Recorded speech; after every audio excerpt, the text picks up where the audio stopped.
Baik, bismillahirrahmanirrahim. Assalamualaikum warahmatullahi wabarakatuh. Waalaikumsalam. Sobat Visip, ketemu lagi di acara podcast Visip edisi Ramadan bersama saya Muhammad Ridho Taufik Rahman dan host kita juga pada hari ini. Assalamualaikum, saya Takia Arini Putri. Oke, pada episode kali ini kita sudah kedatangan salah satu narasumber yang akan mengisi pada episode di podcast Visip edisi Ramadan ini. Beliau adalah Dr. Haji Asep Abdul Sahid Gatara, ya, ada Gataranya sebagai identitas kedaerahan Garut Utara, begitu ya Pak ya. Selamat datang Pak Asep. Bongkar juga namanya. Assalamualaikum. Assalamualaikum Pak Asep dan selamat datang di podcast Visip edisi Ramadan Pak. Hatur nuhun sudah berkenan untuk hadir. Terima kasih Pak Ridho, Ibu Takia. Siap. Luar biasa. Kita akan bahas apa Teh Takia? Kita akan bahas, ini sesuai dengan karakteristik beliau, ini tentang kepemimpinan politik.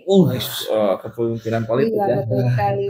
Dan bagaimana sih kepemimpinan politik yang diinisiasi oleh Nabi Muhammad SAW. Oke. Jadi temanya adalah kepemimpinan Nabi Muhammad dan teladan bagi pemimpin masa kini ya. Itu temanya. Begitu. Siap. Kepemimpinan politik Iya. barangkali ya secara umum kita Secara bisa umum, lihat. betul. Mangga Pak. Oke. Pak Ridho dan Bu Takia. Apa yang akan didiskusikan? Iya, selanjutnya? tentu. Ya, kita pasti sebagai generasi-generasi kini Ya. pengen tahu sebetulnya secara historis generasi lampau yang dicitrakan oleh pemimpin yang luar biasa Nabi Muhammad SAW. Bagaimana sih Pak? Ya, Yang karakteristiknya ya, karakteristiknya Pemimpinannya. yang terlihat secara langsung Ya. saat itu. Baik, sekali lagi terima kasih undangannya di podcast Visip ini yang luar biasa saya lihat. Dan saya lihat juga banyak sekali umatnya ya Iya. di podcast Visip ini. Jadi kalau tadi dari Ibu Takia atau Teh Takia ya, kalau di sini itu bahwa Nabi Muhammad itu adalah memiliki jiwa kepemimpinan politik. Ya betul. Tetapi sebelumnya kalau lihat dari sejarah Nabi Muhammad SAW itu tidak langsung beliau mengembangkan kepemimpinan politik. Sebelumnya beliau kembangkan kepemimpinan kultural, kepemimpinan yang menekankan tentang budaya. Itu beliau praktekkan di masa Mekah ya, masa kepemimpinan di Mekah yang selama lebih dari 10 tahun lah di Mekah itu. Dan di masa kepemimpinan kultural itu ya Rasulullah ada strategi-strateginya dari mulai siri ya, kemudian ada juga yang dakwah diam-diam ya. Ya, diam yang sembunyi-sembunyi karena emang sangat besar sekali tantangannya. Kemudian juga dilanjutkan dengan dakwah jahar ya, dakwah yang terang benderang. Nah ini pemimpin kultural itu ternyata tidak begitu efektif dalam bagaimana menjalankan misi utamanya beliau, yaitu bagaimana menyempurnakan akhlak ya, makarimal akhlak gitu. Nah pasca di Mekah maka ada proses hijrah itu. Nah jadi proses hijrah itu Rasulullah mengembangkan baru politik kepemimpinan politik atau pemimpin politik. Dan Rasulullah selama kepemimpinan politik, kepemimpinan kultural itu melekat di beliau itu karakteristik yang itu bisa dijadikan teladan buat kita semua generasi-generasi pemimpin sampai saat ini. Yang diantaranya adalah 4 yang paling terkenal ya, dari mulai karakteristik atau sifat sidik ya. Jadi beliau selalu berkata benar, kemudian selalu berbuat jujur. Jadi apa yang dikatakan dengan apa yang diperbuat itu selaras begitu. Maka disebutlah beliau punya sifat sidik karena menekankan tentang kebenaran dan kejujuran. Kemudian yang kedua, sifat yang juga terkenal ini yaitu amanah. Jadi gara-gara sidik tadi itu, maka beliau menjadi pemimpin yang mengedepankan tentang akuntabilitas, penuh tanggung jawab lah. Tanggung jawab, ya. Jadi dengan tanggung jawab itu, maka banyak orang yang percaya kepada beliau. Jadi amanah ini banyak sekali konteksnya sehingga dia melekat dengan kepemimpinan yang berkarakteristik amanah begitu. Kemudian yang ketiga, tabligh. Nah, tabligh itu bisa kita artikan komunikatif. Jadi beliau menyampaikan semua apa yang Allah wahyukan kepada umatnya, para sahabatnya, dan disinilah kita melihat bahwa Rasulullah selama kepemimpinan kultural maupun selama kepemimpinan politik itu mengembangkan sifat atau melekat di dirinya karakteristik komunikatif. Dia mau menggali, beliau mau mengetahui apa sesungguhnya problem yang dihadapi oleh masyarakat pada era itu ya di Arab. Dan kemudian juga yang terakhir yaitu patonah. Nah ini kepemimpinan yang cerdas. Cerdas itu kan dalam bahasa lain memiliki sifat kecendekiawanan.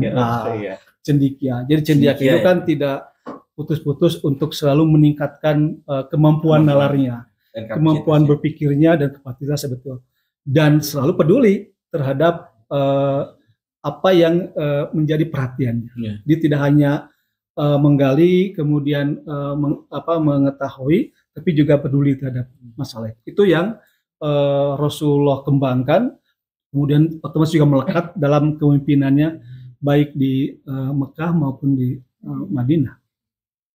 Itu Kang Ridho. Baik, ada 4 ya berarti yang kemudian di capture ya oleh Pak Asep Said sebagai karakteristik kepemimpinan Nabi Muhammad, baik itu ketika menjadi pemimpin kultural, ketika masih di Mekah maupun setelah hijrah ya Pak ke Madinah, dan tentunya dengan piagam Madinah di situ ada konstitusi di situ bisa disebut sebagai kepemimpinan politik dalam sebuah negara begitu ya Pak ya.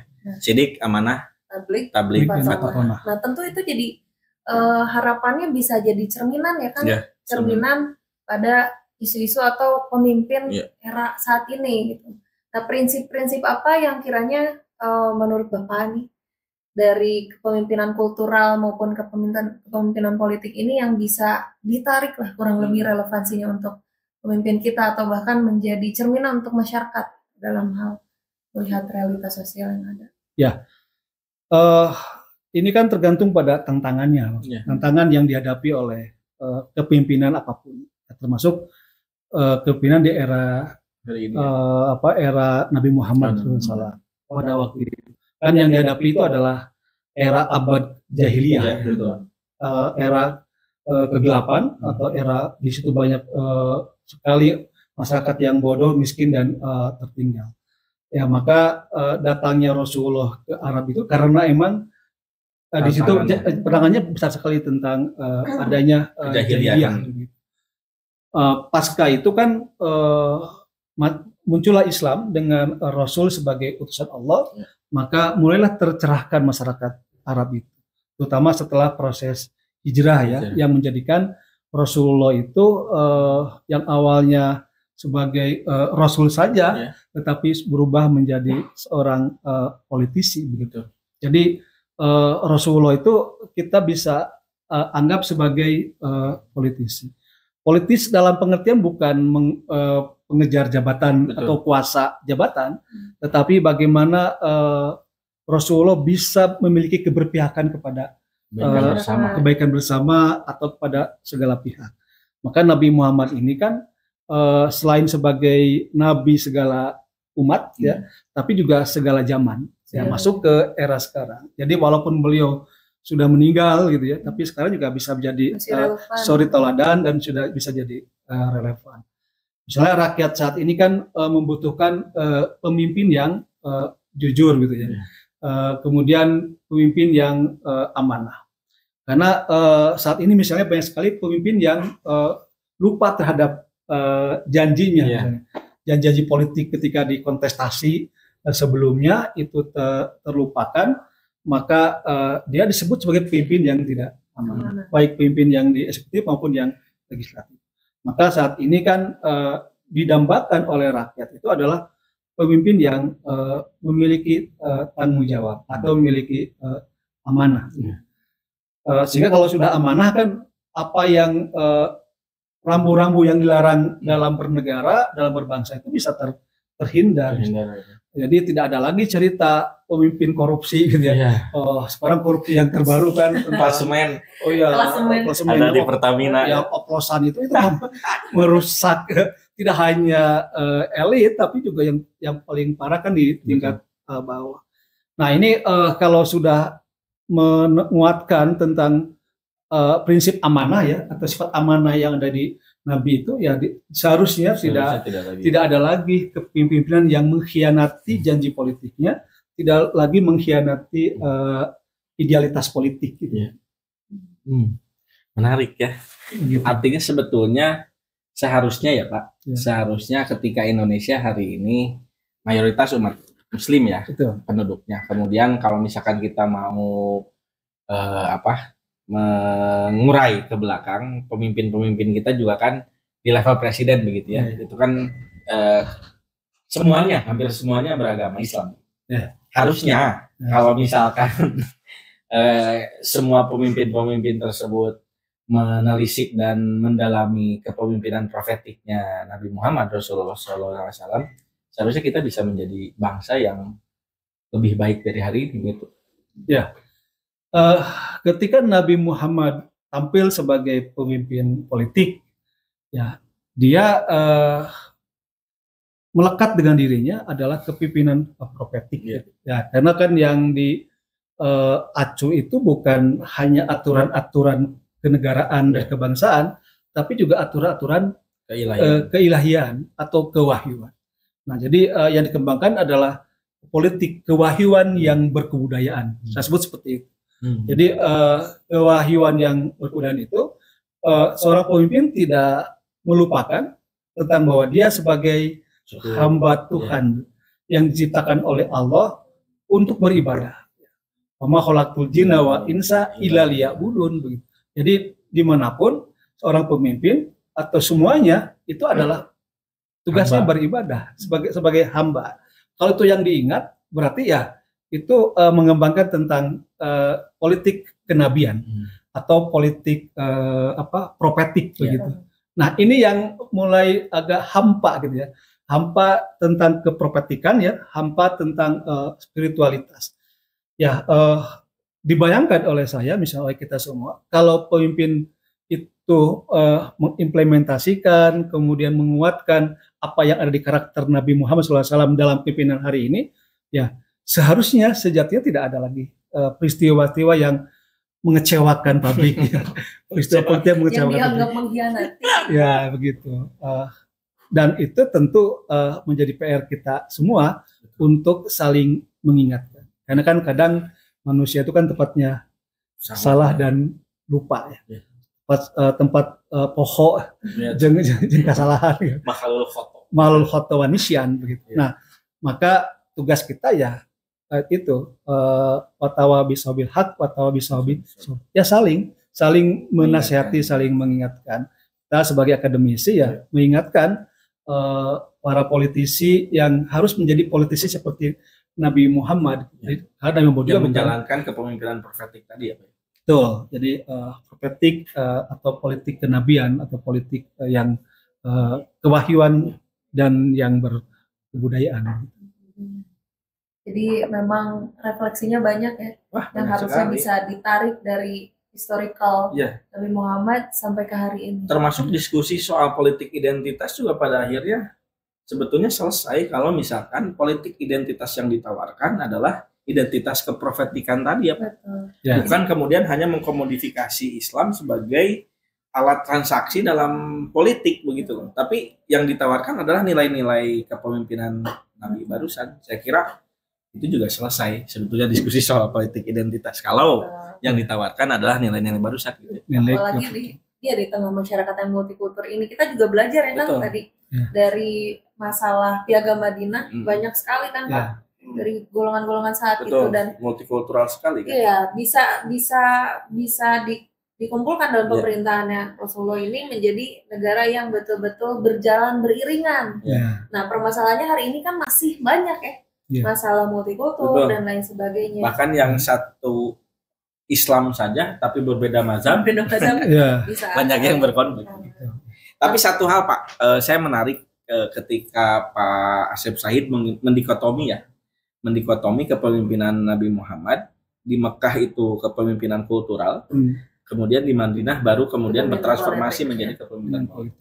Pertanyaan saya, apakah ada faktor apakah faktor Nabi Muhammad ini adalah keturunannya Bani Hashim, begitu yang menjadi salah satu keluarga yang dihormati di Mekah ketika itu, yang kemudian menjadi modal sosial sehingga kepemimpinan Nabi terutama di Madinah itu lebih efektif gitu.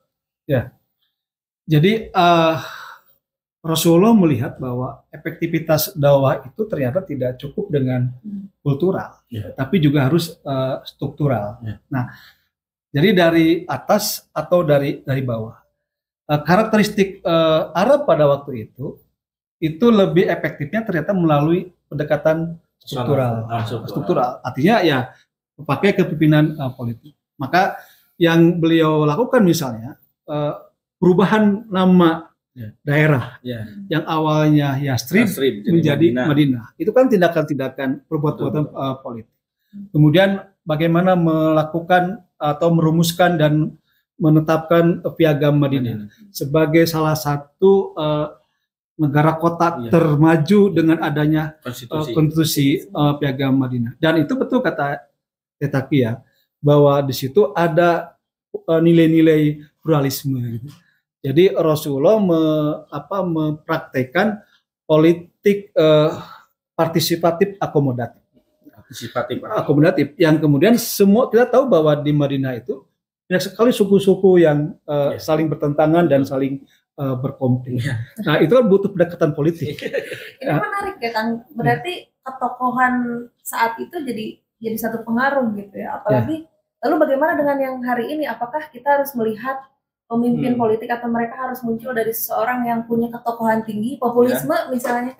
Dan bagaimana nih kira-kira pesan atau gimana caranya Pak untuk pemimpin hari ini belajar dari Rasulullah, karena tadi modal sosialnya tinggi begitu sehingga dalam konteks beliau menjadi pemimpin juga kan pada akhirnya sudah punya modal sosial Betul.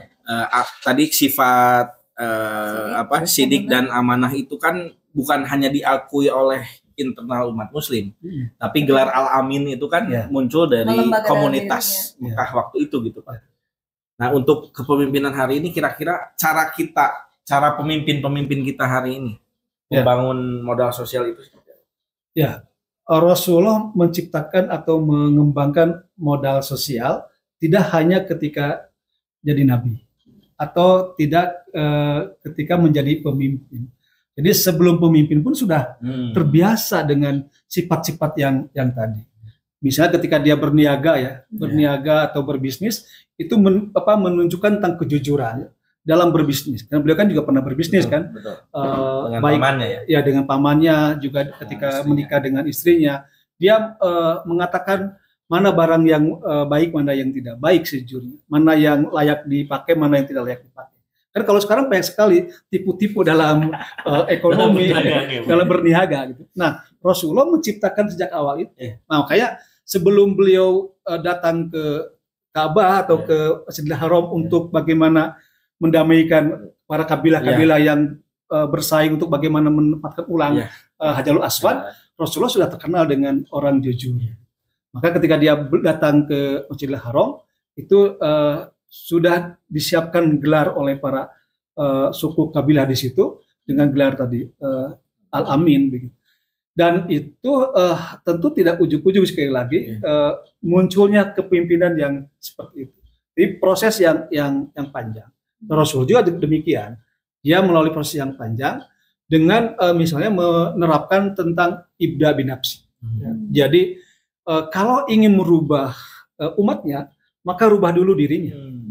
Nah, kalau ingin misalnya umatnya itu percaya diri, maka dirinya harus terlebih dahulu percaya diri.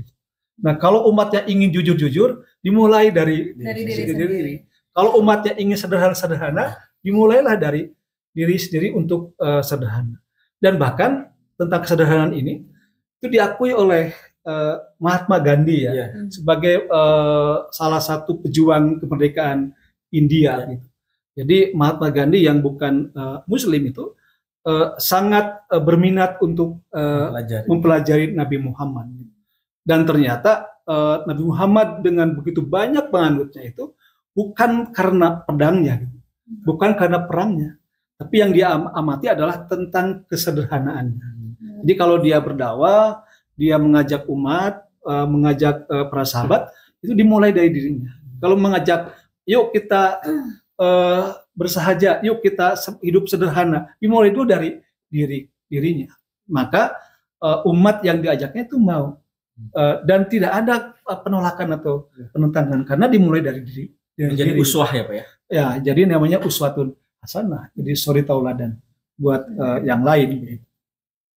Nah, jadi harus sebetulnya untuk jadi yang bisa saya petik ya Kang ya, salah satunya untuk bisa menjadi pemimpin yang baik adalah belajar dari diri sendiri dulu, kemudian menampilkan citra dirinya sehingga yang lain juga mau untuk jadi followersnya. Ya, itu nyambung. Iya, dan itu nyambung dengan sifat yang empat tadi. Artinya setelah sidik amanah kan harus bisa tabligh begitu ya. Artinya harus menjadi orator dan komunikator politik yang baik juga ya. Dan semua itu dikemas atas kecerdasan lengkap sekali. Luar biasa hari ini diskusi kita memang ingin panjang lebar dan sebetulnya ini sangat relate ya dengan isu dan fenomena kepemimpinan hari ini begitu ya Pak ya. Artinya kan kalau mendengar paparan Pak Asep Shahid, ya kepemimpinan seperti Rasul inilah yang kita rindukan, yang idam-idamkan begitu ya. Terakhir mungkin closing statement dari Pak Asep Shahid terkait dengan refleksi apa ya. Artinya baik untuk masyarakatnya maupun untuk pemimpin kita hari ini, karena bagaimanapun ya pemimpin adalah cerminan dari masyarakat. Sehingga pesan kita di podcast ini ya bukan hanya untuk pemimpin tapi untuk masyarakatnya juga bersinergi. Karena dari masyarakat yang madani lah kemudian kita bisa berharap muncul pemimpin-pemimpin yang madani kan ya. Baik, rakyat ini butuh keteladanan ya, butuh suri teladan. Maka yang menjadi teladan itu adalah pemimpin. Maka pemimpin kalau mau menjadi bagian dalam pembangunan masyarakat, pembangunan manusia, ya harus jadi teladan buat manusia. Jadi kepemimpinan yang menjadi teladan lah yang dibutuhkan oleh masyarakat saat ini. Kalau berkata tadi harus berkata jujur pada masyarakat, harus dimulai dengan dirinya yang harus jujur kepada masyarakat. Kemudian juga kalau mengajak masyarakat harus bagaimana bertanggung jawab, harus mulai dari dirinya untuk bertanggung jawab. Atau mengajak masyarakat harus hidup sederhana, harus efisiensi, dimulailah dengan dirinya menunjukkan bahwa hidupnya itu penuh efisiensi dan sederhana. Sehingga ada ketersambungan kuat antara apa yang dibutuhkan masyarakat saat ini tentang keteladanan, ya bukan hanya perkataan-perkataan, itu bisa dijawab, diisi oleh kepemimpinan ala Rasulullah SAW, Nabi Muhammad SAW. Begitu, Pak Ido dan Bu Takia. Bisa jadi refleksi untuk kita semua ya. Keteladanan ya. Insight dan segala keteladanan yang dicontohkan oleh Rasul. Amin.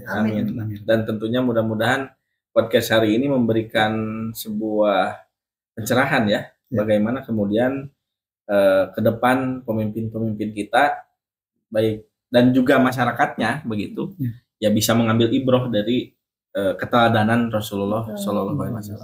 Baik Sobat Visip, durasi membatasi pertemuan kita sekali lagi, tapi mudah-mudahan di lain kesempatan kita bisa menggali ya dan berdiskusi lebih dalam dengan Pak Dr. Asep Abdul Shahid begitu terkait dengan kepemimpinan ala Rasulullah, tapi di lain kesempatan ya. Untuk episode kali ini kita cukupkan.